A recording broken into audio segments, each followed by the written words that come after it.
Assalamu alaikum wa rahmatullahi ta'ala wa barakatuh. Mi hanye manye, mi manye jino kile ni fenye di. Yo, wishe, fiyo make shi gadang bebi Muslim bi fen mimbi jomo jino. Niji tuyen jole, ke sumo, ke je nyingo, ke blanye fen. Fiyo make shi ni wobote wa ide fiti nemi. Wambi jomo, papa, kenje. Jo fele di ake shi sumo ni eyo kihawo ke chone ke Ramadan mine ngodenche ehani jo wapa afita wo koni idefeti ne wo bote mine nibi papa e peni wo bla peni mini e chon wo hie ni ake shi nibi papa le efi yawo mu shi fe se obabu awo ina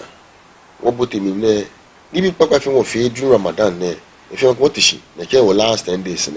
More than check what we your solemn friend working me here. Ni Walakishi, ni wa or Abuti New Solakishi celebration. Alone Yamo, Eka fee too much. Memenita, I think, and moto you think, and if you me fine. I may celebrate it. She I may celebrate in moderation because like a Jane, I can okay, or celebration no apply. Jane Akbani. Omi pa me fai no fe mia o fe o national chief imam afi mia o original imam fe afi mia o muslims fe ni yo gandangbe mia me fe afi mi so le akeshi no fi anu ni ka me twi no ngode nje akwani efi ya me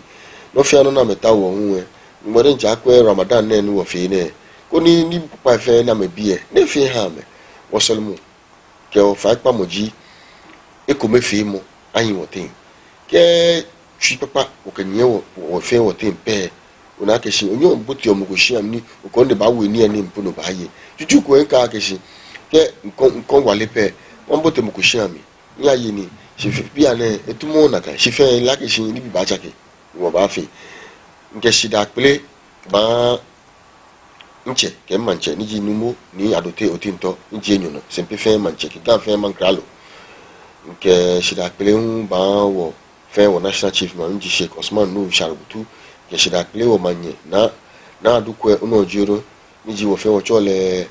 aji atai ke shida pele ba ni oku barima ke manche majaje me fe ni yo ke shida pele ba ni media fue ke papa ni chuo pa nye chuo ni papa ni machine kon nyemache moko bashimoko ne fe be shite TV GAMASHIE TV ablade ne fe mi da ne fe nye shie be fe be ni machenye e chi onye benko mi ni she New York ha ne babo mi tue ne ke ya mi nda mo fe amoshi ni so le akeshi afika kwa mo bote mi ne no fe anu ni watawo won ne ba she no wasalimoji afi kumi ke o fi kumi e ma fe won gba oba femini e ba shu wo yin o ma ja che mele hu nya o fi kumi ntintin fachon nya ni bibi ni ke min bla mo ni bla ni e fi otumo e fitie nya o ji ai jeme tu e benaka tu e ka ta shi no aya shi fi to bia ne fi to moshika botewo dreaming fe so nyemi so ejia nya ojia na kani ejere lakeshi ko fi e bayi e fenye ira don twa ni o manyala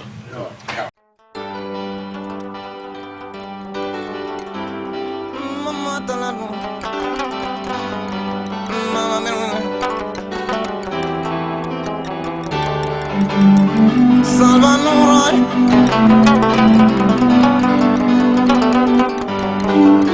minna nabata to